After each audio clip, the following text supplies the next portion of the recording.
It's Wednesday, March 12th. Welcome to the President's Daily Brief. I'm Mike Baker, your eyes and ears on the world stage. All right, let's get briefed. First up, the trade war between the U.S. and Canada heats up, with President Trump threatening massive tariffs on Canadian steel and aluminum, after the governor of Ontario announced electricity surcharges for American customers. I'll have the latest. Later in the show, just months after Israel's invasion of Lebanon, a breakthrough. Israel and Lebanon are set to negotiate their land border for the first time in years. Plus, the Trump administration announces that it's once again pulling security clearances from former Biden officials. And in today's Back of the Brief, the Department of Homeland Security is launching a new Customs and Border Patrol, or CBP, app with a self-deport feature. But first, today's PDB Spotlight. We'll begin with an update on the North American trade war, as President Trump sent markets tumbling on Tuesday after announcing new retaliatory tariffs on Canada, only to pump the brakes again on the new duties just hours later.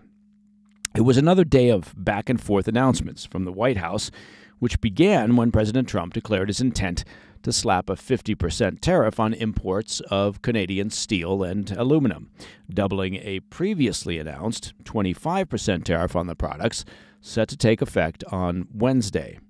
Trump announced the retaliatory measure after Ontario Premier Doug Ford imposed a 25% tax on electricity exports to the U.S.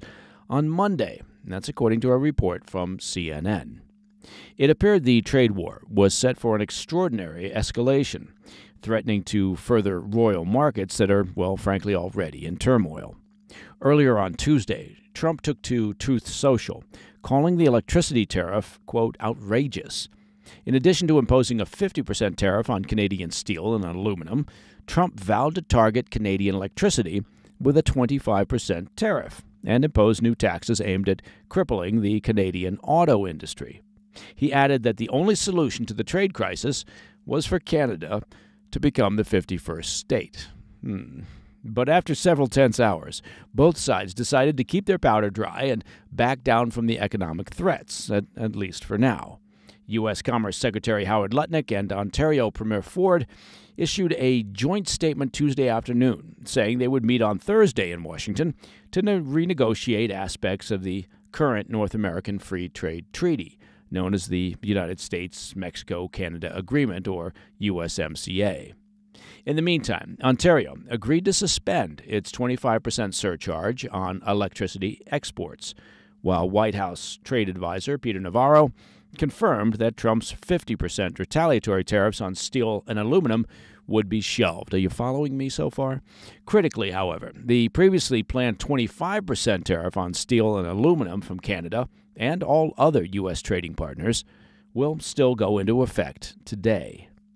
Addressing the chaotic events, a White House spokesman said, quote, President Trump has once again used the leverage of the American economy to deliver a win for the American people, end quote. Okay. Still, trade tensions remain high between the U.S. and Canada, and jittery investors are anticipating further chaos despite the temporary reprieve.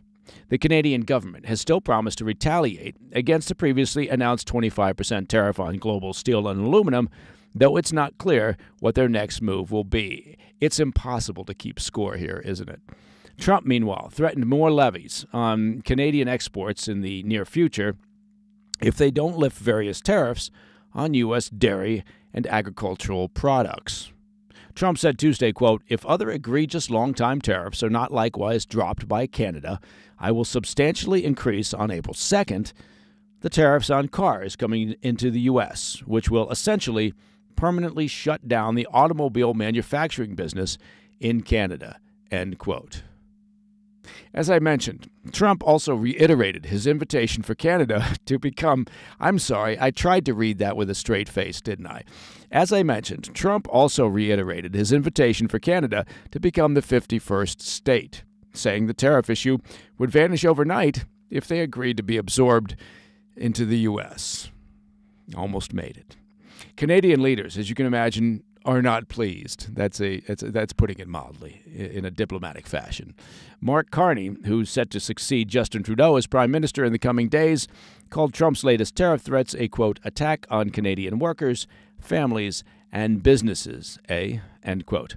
He continued, quote, my government will keep our tariffs on until the Americans show us respect and make credible, reliable commitments to free and fair trade, end quote.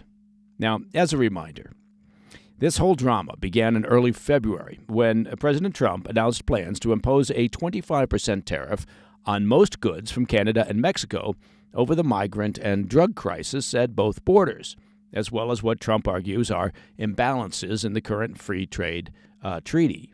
After pausing those tariffs for a period of 1 month, Trump enacted the tariffs last Tuesday, though he lowered the tariff on Canadian energy products to 10%. Canada responded by imposing an immediate 25% tariff on nearly $30 billion worth of American goods, while threatening more in the near future.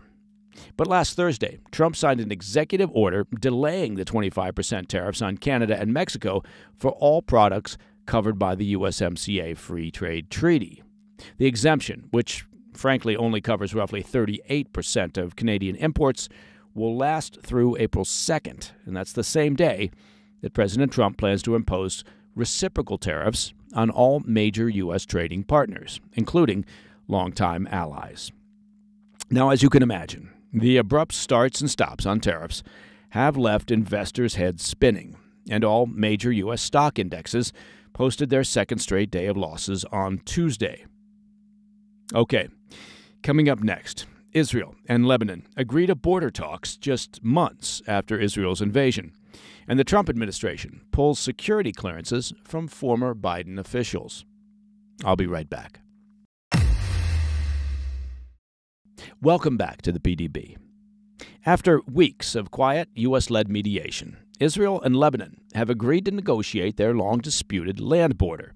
That's a development that comes just months after Israel's invasion of Lebanon as part of its war against Hezbollah.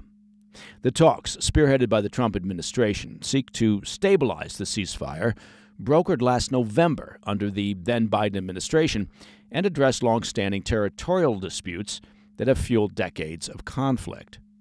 A senior U.S. official confirmed on Tuesday to Axios that after extensive diplomatic efforts to shore up the ceasefire and generate momentum for a political resolution, both sides have now agreed to formal negotiations, which could begin as early as next month. The discussions will center on 13 contested points along the Blue Line, and that's the boundary drawn by the United Nations back in 2000 to track Israel's withdrawal from southern Lebanon after its occupation. These disputed zones have been a persistent flashpoint for hostilities between Israeli forces and Hezbollah terrorists, complicating efforts to maintain stability. To structure the negotiations, trilateral working groups consisting of representatives from the U.S., Israel, and Lebanon will be formed. Their focus will be threefold: resolving land border disputes, addressing the status of Lebanese prisoners held by Israel, and negotiating conditions for Israel's withdrawal from 5 remaining outposts in southern Lebanon. In a sign of goodwill, Israel has already released 5 Lebanese prisoners, including a Hezbollah terrorist captured during last year's fighting. Now, U.S. Deputy Middle East Envoy Morgan Ortagus underscored the urgency of the negotiations, stating that Washington looks forward to quickly convening discussions to, quote, resolve outstanding issues. For Lebanon's newly formed government, the agreement marks an early diplomatic test, one that could set the tone for its regional posture moving forward.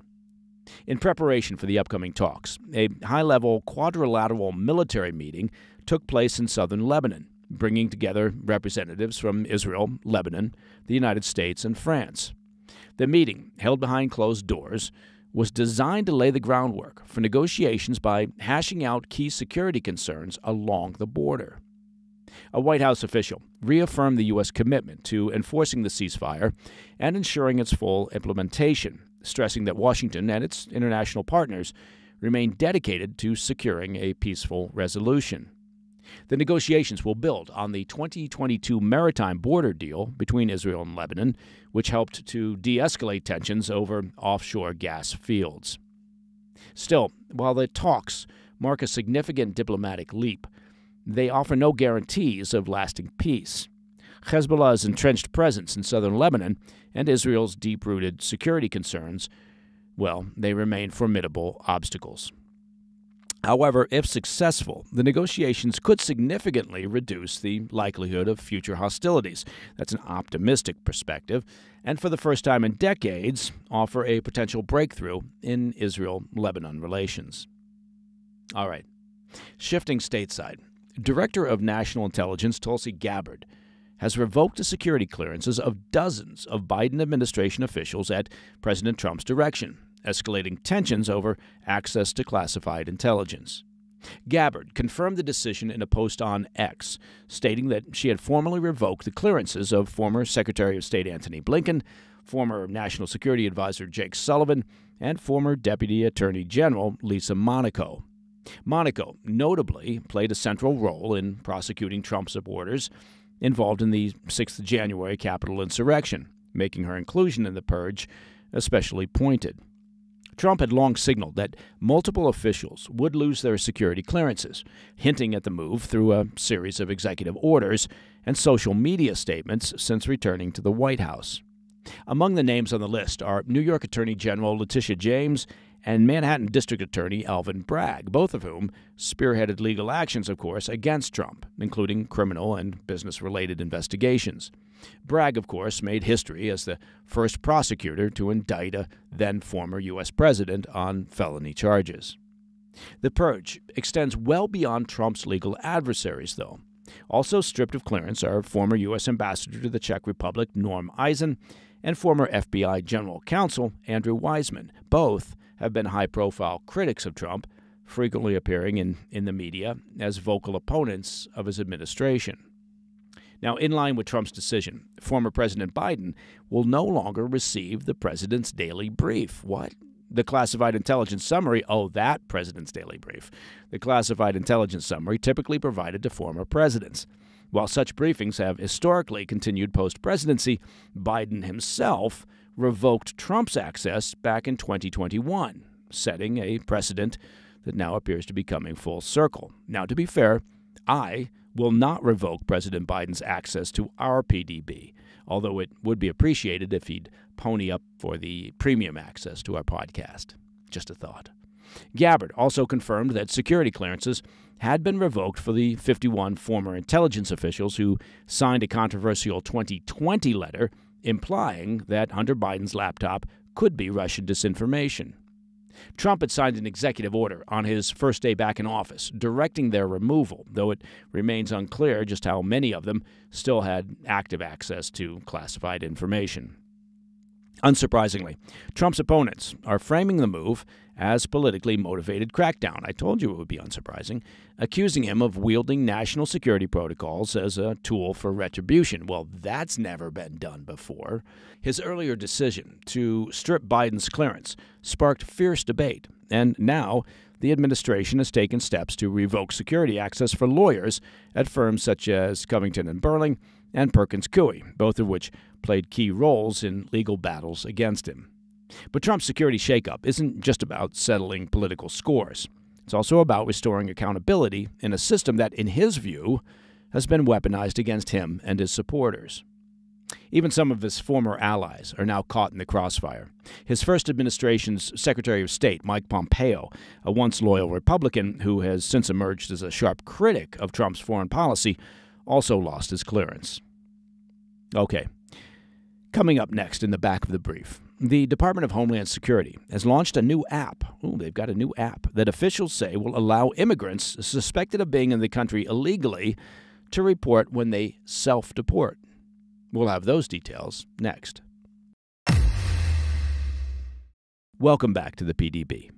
In today's back of the brief, the Trump administration is revamping a controversial immigration app from the Biden era, adding a feature that encourages migrants living illegally in the U.S. to, quote, self-deport. The U.S. Department of Homeland Security launched the new app on Tuesday, which is a repurposed version of the CBP One app that the Biden administration first introduced back in January of 2023.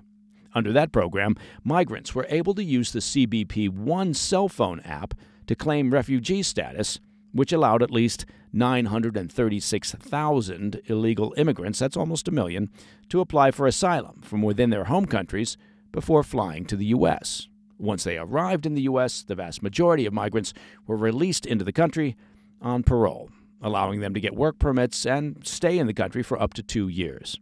But that program was shut down through an executive order within minutes of Trump being sworn into office, along with virtually every other Biden-era program that facilitated the influx of nearly 8 million migrants into the U.S.